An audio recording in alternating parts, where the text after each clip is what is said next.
Hello all of you. So in the last couple of lectures we have been discussing the lattice model of solutions, and we have been able to obtain the form of the Helmholtz free energy density for the lattice model of solution. So today I will use that function f to find the mixing and phase behavior, and more importantly the expression for the binodal, spinodal and critical point. We already have obtained the expressions, but we will do it for this particular model.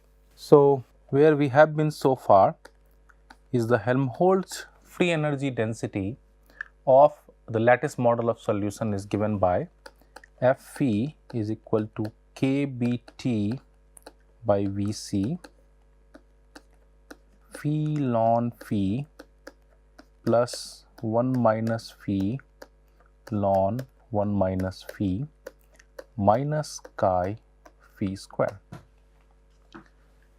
So the first two terms are basically coming from the entropy, and the last term is coming from the energetic interactions.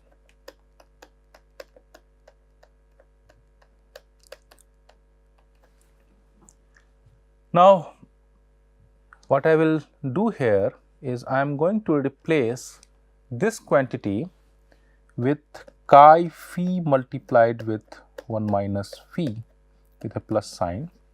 That will essentially mean minus chi phi square plus chi phi. That means I am going to add an extra linear term in this expression. The reason why we do that is, first of all, the linear terms doesn't matter. We already have discussed this in the context of computing the effective interactions. So we ignored all the terms with powers of phi less than 2. So first of all, this will have no consequence in terms of the final results, but what it does is that it makes this function f look nicer. And the reason why it happens is because in this the new expression, if I replace phi with 1 minus phi, we essentially get the same expression. So we can try. If I replace phi with 1 minus phi, we get pretty much the same expression. What this essentially translates to is that this function then become symmetric around phi equal to 1 by 2, right. So let us say, for example, if I look at either side of phi equal to 1 by 2, let us say if I compare phi equal to 1 by 4 or phi equal to 3 by 4, that means if I go 1 by 4 to the left of phi 1 by 2 and 1 by 4 to the right of 1 by 2, we will have the same expression. So we have a mirror symmetry, so as to speak, around phi equal to 1 by 2. And later on we will see that this also gives rise to a common tangent of slope 0 that makes the expression simpler to look. So with this particular idea, let us now first see when do we have the mixing and phase separation behavior in this particular system. So for that, the first thing I told you is that if f double prime is greater than 0, then we have mixing, and if f double prime is less than 0, then we have phase separation.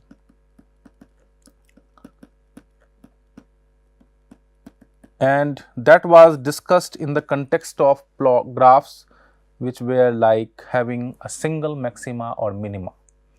For the case when you have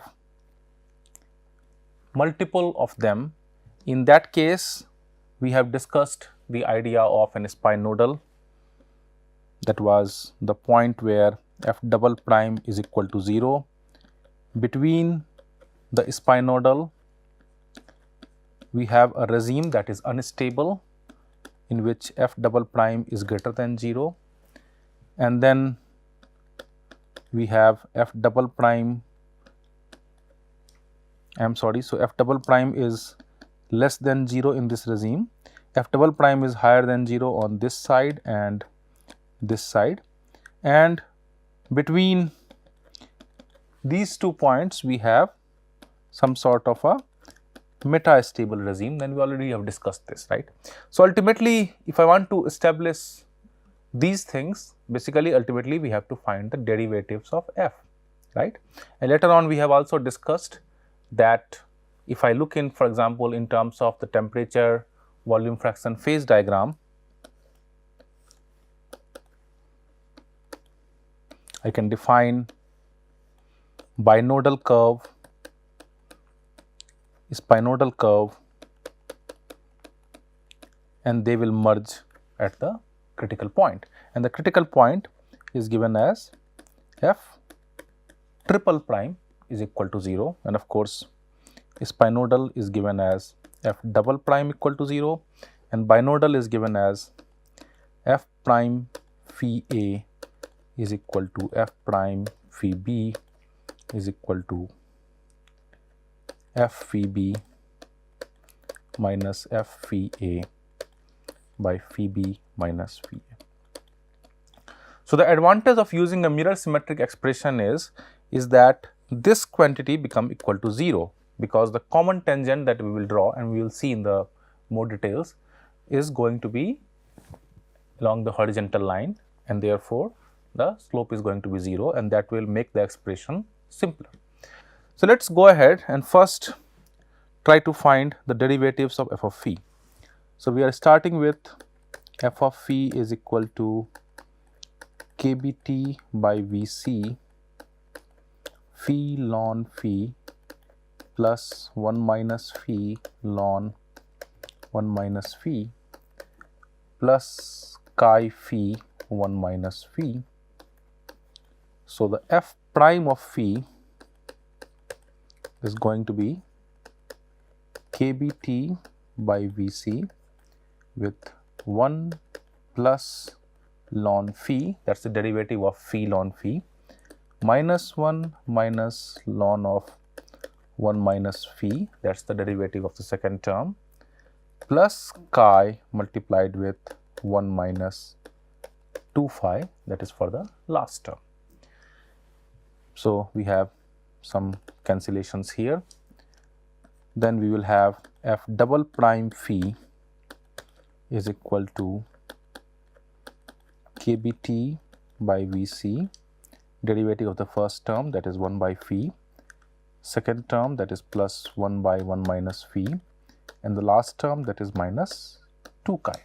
So, we will have f triple prime phi as kBt by Vc minus 1 by phi square plus 1 by 1 minus phi square. The last term will not appear because it does not contain phi. So, essentially for the critical point,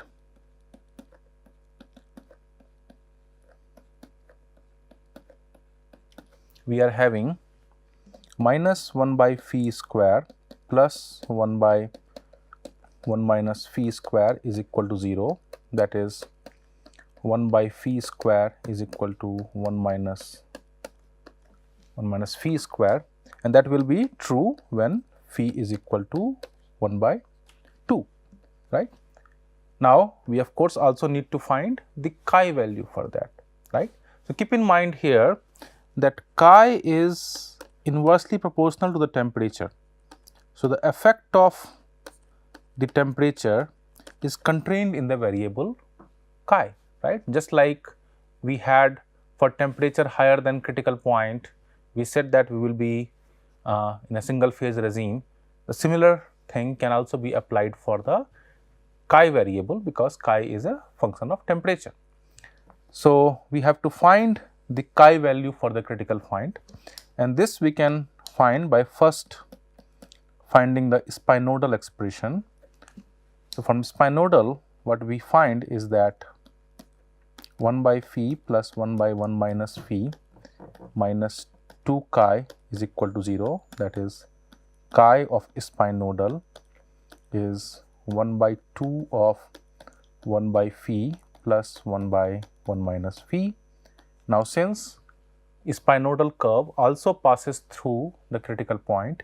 If I find the value of spinodal at phi equal to 1 by 2, that is the critical point value, we should find the chi value at the critical point, that is chi c is equal to 1 by 2 multiplied with 1 by 2 plus 1 by 2, that is equal to 2. Yeah, so if I now want to plot what my f of phi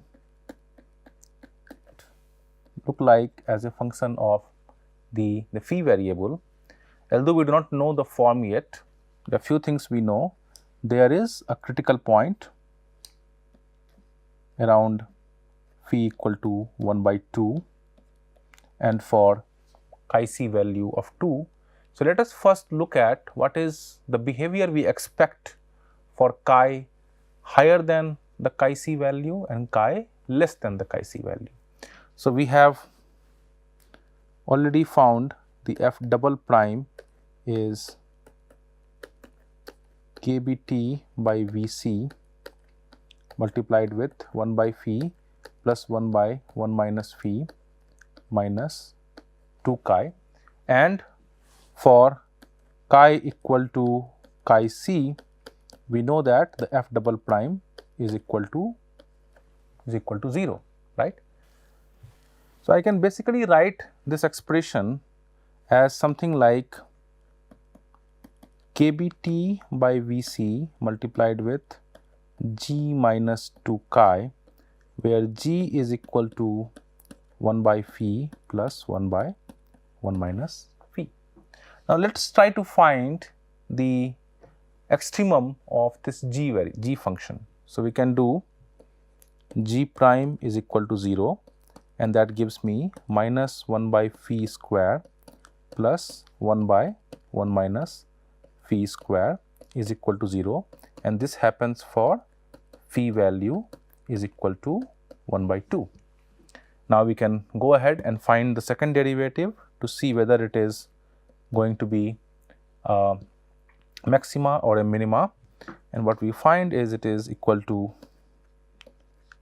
2 by phi cube minus 2 by 1 minus phi cube, and then there is another plus that comes in there. So, clearly this is higher than 0 because phi is between 0 to 1. So, this is a point of minima. So, the minimum value of the function g is therefore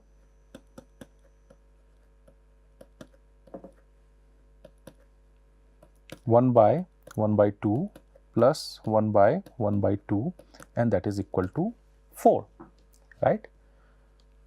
For any other value of phi, this quantity is going to be more than 4. We can try plugging in a value. Let us say, for example, we are doing it for phi equal to 1 by 3. So, we have 1 by 3 plus 1 by 2 by 3, and that gives me 3 plus 3 by 2, that is clearly more than 4. So, what this means then is my f double prime, that is kbt by Vc g minus 2 chi. So, the minimum value of that is equal to actually 4. The minimum value is equal to 4, right. So, if chi happens to be less than 2, we can be certain that f double prime is always higher than 0, and when that happens, we can be certain that the system will form a homogeneous solution or mixing will happen, right. So, in other words, since chi c is equal to 2, we can say if chi is less than chi c, then we always have the mixing behavior.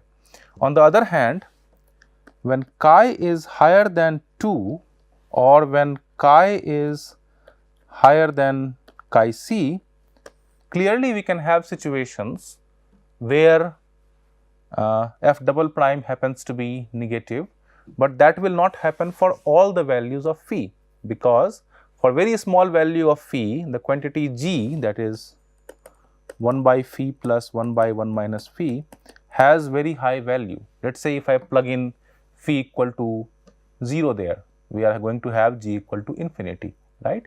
So, we will not have a situation where f double prime will be less than 0 for all values of phi. So, we can never have a situation of complete demixing, so as to speak, or complete phase separation, right. But phase separation may occur for certain value of phi.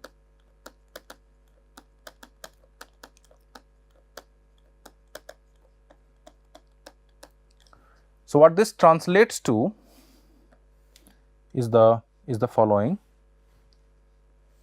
So, in my f phi versus phi curve, we know that this situation happens for chi higher than chi c, and for that situation, as we had discussed, the curve should look something like that, because only then we have mixing for all values of phi. Then as I start increasing the value of chi, we are going to a regime where we can have phase separation, and I gave you this discussion where when we have this kind of functional form, then we can have phase separation. We will never have a situation where it is fully convex, because complete demixing is not possible in this situation. So, for chi less than chi c, this can be the behavior. So, therefore, what we can say is that for chi is equal to chi c, that is the spinodal point, this f double prime becomes equal to 0. So, that is where we can say we have an onset of the phase separation behavior, right. So, what we have been trying to establish is the different phase regimes for this particular problem, and we found that there is a variable chi c that dictates that phase separation behavior. For chi value less than chi c, we have always mixing. For chi value higher than chi c, we can have a situation of phase separation.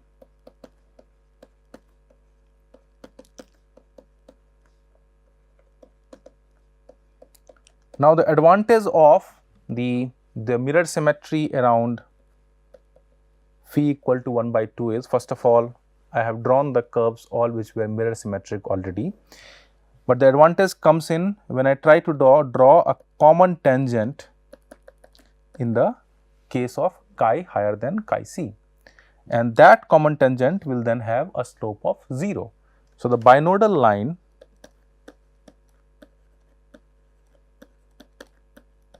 is therefore given as f prime phi is equal to 0, and the expression of that we had already evaluated earlier. So, this is the expression of the binodal line. This is the expression of the spinodal, and here is the value of critical point. So, in this particular discussion, what I wanted to establish is that within certain assumptions, we can make toy models which qualitatively describe the phase behavior of solutions, and the particular example that we were focusing on was on looking at the mixing and phase separation behavior. So, we have been able to both derive the function f and to show its usefulness in characterizing the mixing and separation behavior, and it turns out, and we have discussed in detail, that if I know f, I can pretty much get the entire phase behavior. So, this is one way of doing it for the lattice model. Of course, when we are coming to the molecular simulation part, we will be doing the same exercise more rigorously for a more elaborate phase space. So, before I conclude here, let me tell you that this lattice model of solutions, even when it is quite simplistic, finds its use in many applications than we can imagine.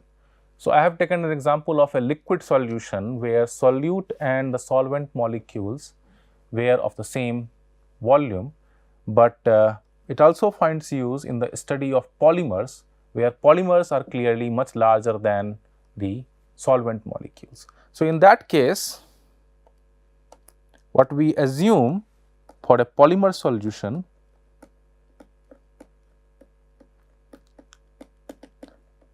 and I will not really completely derive the expressions for this particular case. So, what I assume there is that the individual units of polymer, which may be consisting of one monomeric unit or few monomeric unit, they occupy the same volume as a solvent molecule.